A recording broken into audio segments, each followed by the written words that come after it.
How to import colors from OxyMade Colors Customizer. With our Page Color Customizer feature, users can edit colors in the live preview and import those colors into their OxyMade Colors palette. Visit designsetname.oxymade.com. You can customize the colors on mostly every design set's home page.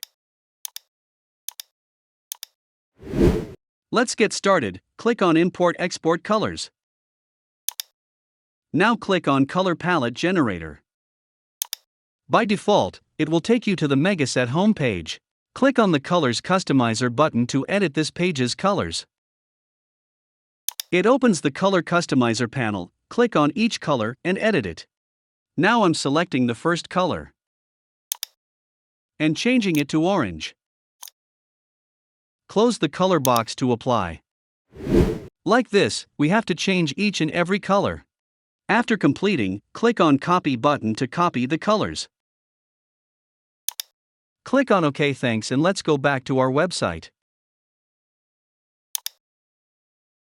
Now paste the entire code into the Import Colors box. Click on Import Color Palette.